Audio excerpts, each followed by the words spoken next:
प्रसन्नता का राज है वह क्या हो सकता है? यह प्रश्न बार बार उसके मन के अंदर उभर कर आना प्रारंभ हो जाता है। इस प्रश्न को जब वह बार बार अपने दिमाग के अंदर लाती है तो उसका दिमाग है वह भी अपने आप ही चकराना प्रारंभ कर देता है। मन में विचार करना प्रारंभ कर देती है, ऐसा क्या है जो मेरे मन को आंदोलित करता ही जा रहा है। वह और ज़्यादा अपने आप को परेशान अनुभव करना प्रारंभ कर देती है।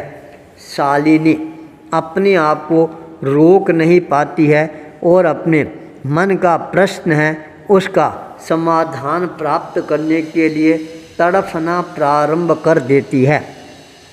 जितना वह समाधान खोजने का प्रयास करती है और वह उतनी ज़्यादा अपने आप को समस्या के भंवर जाल में फंसते हुआ अनुभव करना प्रारंभ कर देती है। उसके समझ में नहीं आ रहा है अब इसका समाधान है वह क्या हो सकता है। वह और ज़्यादा चिंतित होने प्रारंभ हो जाती है। चिंता उसके जीवन को चिता की तरह जलाना प्रारंभ कर देती है। उसी समय अचानक उसकी सहेली खुशबू का आगमन हो जाता है। अपनी सहेली को देखते ही उसका मन बाग बाग हो जाता है। वह अपने आप को हरी भरी महसूस करना प्रारंभ कर देती है। मन की जो चिंता थी वह चिंता कहाँ चली गई उसको भी पता नहीं लगता है। अपनी सहेली का आदर स्वागत सम्मान करना प्रारंभ कर देती है। घर में नाश्ता पानी का दौर है वह प्रारंभ हो जाता है। अचानक उसने अपनी सहेली के सामने अपने मन की बात को प्रस्तुत करते हुए कहा, मेरे को समझ में नहीं आ रहा है, मन के अंदर शांति का अवतरण है वह कैसे हो सकता है। चिंता है वह कैसे पलायन कर सकती है। हमेशा खुशहाल व्यक्ति कैसे रह सकता है। यह प्रश्न बार बार मेरे दिल और दिमाग को झकझोरना प्रारंभ कर चुके हैं। अब मेरे को इसका समाधान भी कहीं नज़र नहीं आ रहा है। क्या तेरे पास के अंदर इसका कोई समाधान है? खुशबू अपनी सहेली की सारी बात को बहुत ही आदर व सम्मान के साथ सुनना प्रारंभ कर देती है। खुशबू ने कहा, चल आज अपन कहीं घूमकर आती हैं। थोड़ा सा घूमने का आनंद है वह भी लेने का प्रयास करें। खुशबू की ये विचारधारा सुनते ही वह भी अपने आप को तैयार करना प्रारंभ कर देती है। दोनों सहेलियां मस्ती में मस्त बनते हुए परिभ्रमण करने के लिए अपने स्थान से प्रस्थान कर जाती है। धीरे धीरे दोनों सहेलियां चहलकदमी करते हुए समंदर के किनारे पहुंच जाती है, जहां पर समंदर के अंदर वो तांग झांक करना प्रारंभ कर देती है। समंदर के अंदर बड़ी बड़ी लहरें हैं वो उड़ती हुई नज़र आनी प्रारंभ हो जाती है। एक लहर बहुत ही तेज़ी के साथ के अंदर ऊपर आसमान की तरफ उड़ती है और बहुत ही तेज़ी के साथ के अंदर जहाँ दोनों सहेलियाँ खड़ी थी उधर की ओर बढ़ना प्रारंभ कर देती है। एक साथ के अंदर इतनी तेज़ लहर को आते हुए देखकर खुशबू ने अपनी सहेली का हाथ पकड़ते हुए दूर ले जाने का प्रयास करना प्रारंभ किया।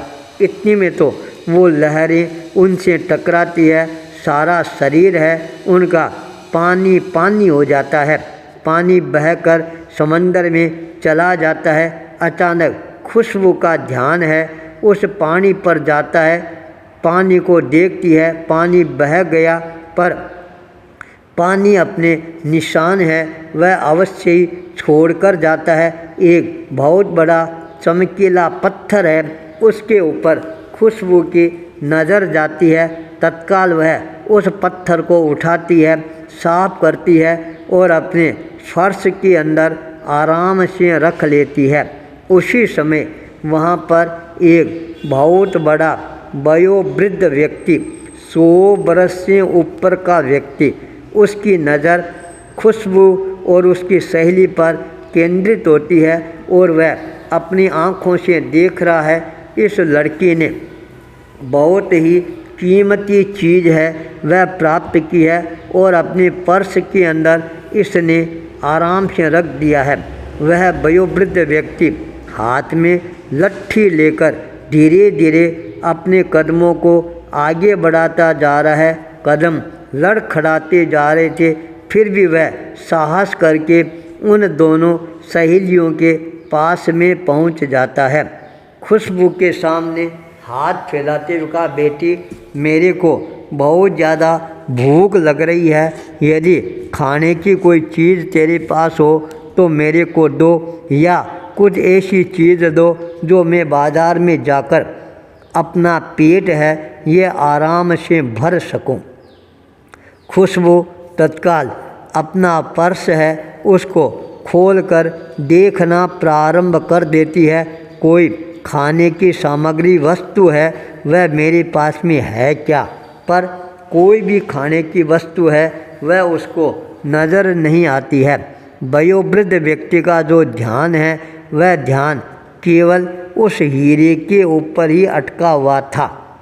खुशबू भी इस बात को समझ जाती है कि इसका ध्यान है वह केवल इस हीरे पर ही अटका हुआ है।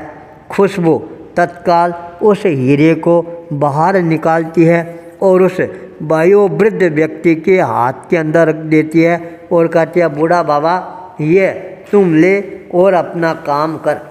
यह सारा दृश्य खुशबू की सहेली अपनी आंखों से देखती जा रही थी। उसको बड़ा आश्चर्य हुआ, खुशबू आज ये क्या कर रही है। वयोवृद्ध व्यक्ति ने खुशबू को संबोधित करते हुए कहा, बेटी तू मेरे को क्या दे रही है, क्या तेरे को पता है जो वस्तु तुम मेरे को अपने हाथों से दे रही है वह वस्तु अनमोल है, हीरा है, इसकी कीमत है कोई भी संसार के अंदर नहीं आंक सकता है। क्या तेरे को इस बात का ख्याल है या नहीं है। यह प्रश्न सुनकर खुशबू के चेहरे पर नई मुस्कान है, वह अपने आप ही तैरनी प्रारंभ हो जाती है और वह कहती है, बाबा मेरे को पता है यह हीरा है, बेडूर्य रत्न है जिसकी कीमत संसार के अंदर कोई भी व्यक्ति है वह नहीं आंक सकता है, पर मैं ये हीरा तुम्हारे को दे रही हूँ, तुम आराम से अपना उदर पूर्ति है करवाओ, मेरे को बड़ा आनंद आएगा, मज़ा आएगा, शांति आएगी, मेरे मन में भी संतोष की अनुभूति होगी।